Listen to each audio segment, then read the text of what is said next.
এ ভাই ভোলা, ভোলা রে, শুন শুন শুন, একটু দাঁড়া বাবা, একটু কথা শুন আমার। তুই তো আমার একবার বাল্যকালের বন্ধু রে, একটু কথাটা শোন। জানিস, আমার না সেই বিয়ে লেগেছে, বুঝলি কি না? সবারই যেমন স্বপ্ন থাকে, আমারও তো স্বপ্নটা ছিল, আমারও বিয়ে লেগেছে। এই বিয়ের সময় না, প্রথমে তো ধর বউকে দেখতে গেলাম। কি বলবো ভোলা, বউকে এক চোখে যখন দেখেছি, দেখেই আমি আত্মহারা। হ্যাঁ, একবারে হীরার টুকরো, হীরা, হীরা যাকে বলছে, একেবারে জগমগ জগমগ করছে, চকমক চকমক। হুম, লাইট জ্বালাবার কোনো দরকারই নাই, অন্ধকারে হীরা জ্বলছে একবারে। আর ফিরে যখন এলাম, হ্যাঁ, তোর বৌদিকে যখন দেখে ফিরে এলাম, তখন কি বলবো, রাত দিন সেই দিবারাত্রি স্বপ্ন চলছে একবার মনের মধ্যে। বউ আমার হীরা, এ অলি গলি এখানে ওখানে সবকে লোককে ধরে ধরে বলে বেড়ায়, বউ আমার একবারে হীরের মতো, হীরের মতো। আর তারপরে লগ্নপত্র হয়ে গেল, আর মন মানে না, বিয়ে হলো, বৌদি তোর বাড়িতে এলো। বুঝলি ভোলা, কি আর বলবো তোকে, বৌদি তোর একবারে ক্ষীরের মতো, ক্ষীরের মতো। দেখে এলাম তখন হীরের মতো, আর বিয়ে যখন হলো তারপরে এবারে ক্ষীরের মতো। আর তারপরে বুঝলি কিনা ভোলা, তো এত ব্যস্ত কেন তুই, শোন ঘটনা। তারপর বিয়ে তো হলো, বউ ক্ষীরের মতো। আর তারপরে বাড়িতে এসে যখন কিছুদিন পরে কথা বলতে লাগলো, বউ একবারে তীরের মতো, একদম তীর। এবারে এক একটা কথা একবারে সেই রামের কাছে সে তুনিরা, তুনির না কি বলছো ওটাকে, পেছন দিকে থাকে রে, সে বান বান। আমি তো বানগুলো ভালো করে নাম জানি না, কিন্তু যাই হোক, যা শুনেছি লোকের মুখে, অথর্ব বান, যজুর বান, ব্রহ্মাস্ত্র বান, শ্যাম বান, অর্থবান, কি কি বান, ব্রহ্মাণ্ড বান, এক একটা যখন কথা বলছে আবার তীরের মতন এসে বুকে ভুগছে।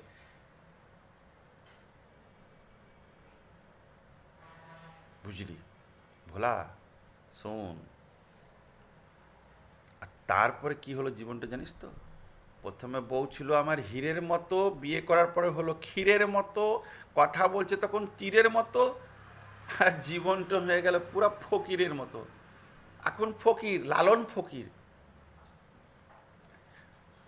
নিজেকে যদি তুই নরক দেখতে চাস, ভোলা আমার কথাটা শোন, তুই যদি নরক দেখতে চাস, তাহলে একবার তুই বেকার ছেলে হয়ে দেখ, বেরোজগার যাকে বলছে। তোর এক টাকা যদি ইনকাম না থাকে না, তুই এমনি নরক দেখতে পাবি। যত রকমের কথা, লাঞ্ছনা, উপহাস করা, গাল, লোকের গাল মন্দ সব শুনতে হবে, তোকে সহ্য করতে হবে।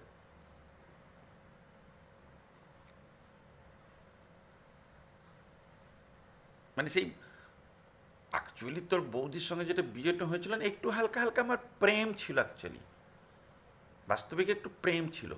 তো প্রথম যখন ওর সঙ্গে প্রেম চলে, তখন জীবনের প্রথম ভালোবাসাটা শুরু করেছিলাম ওই একটা গোলাপ দিয়ে, বুঝতে পারলি, গোলাপ ফুল। আর বিয়ে করার পরে এখন জীবনটা জানিস আমার কি হয়েছে, শুনবি ভোলা, হাসতে হাসতে মরে যাবি। এখন জীবনটা আমার পুরো হয়ে গেছে ফুলকপি আর ফুলঝাঁটা। বিয়ে করার আগে জীবনটা যে শুরু করেছিলাম, ভালোবাসাটা যে শুরু করেছিলাম, সেটা ফুল দিয়ে, এখন জীবনটা শেষ হয়ে গেল ওই পুরো ফুলকপি আর ফুল ঝাড়ু দিয়ে, ঝাঁটা ঝাঁটা। বাপরে কি কথা রে, দিন রাত চরবর চরবর করে কথা, সহ্য করতে পারলেই হলো। হুম, যখন দেখি তখন একবারে চন্দ্রমুখী, আস্তে আস্তে দেখি জ্বালামুখী, তারপর দেখি সূর্যমুখী, এখন তো আবার বগলামুখী। হাতে কেবল ওই মাকালির মতো একটা খাড়া ধরলেই হলো। या देवी सर्वभूतेषु शक्तिरूपेण संस्थिता नमस्तस्यै नमस्तस्यै नमस्तस्यै नमो नमः। মা দুর্গা মাগো। আমিও জানিস তো বিয়ের আগে একদম সিংহ ছিলাম, সিংহ। বিয়ের আগে আমিও সিংহ ছিলাম, কিন্তু বিয়ের পর কি হলো জানিস? ওই সিংহর উপরে মা দুর্গার পা বসে আছে গর্দনের এখানে। বউ এখন আমার মা দুর্গা, আর আমি হলাম সিংহ। আমার গর্দনের উপরে মা দুর্গার পাটও পড়ে আছে। ভোলা, একটাই আমার রিকোয়েস্ট, বেকার ছেলা থেকে যাবি, সন্ন্যাসী হয়ে চলে যাবি, কিন্তু ওই বিয়ে করতে যাস না, ফকির হয়ে যাবি। ওই আগে প্রথমেই যেটা বললাম যে বিয়ের আগে ছিল বউ আমার হিরে, তারপরে বিয়ে করার পর একবারে ক্ষীরের মতো, তারপরে কথা বলে তখন তীরের মতো, এখন একবারে জীবনটা ফকিরের মতো, ফকির করে দেবে। খুব সাবধানে থাকিস ভোলা, বুঝে বিয়ে শাদি করিস। বাই, রাখলাম।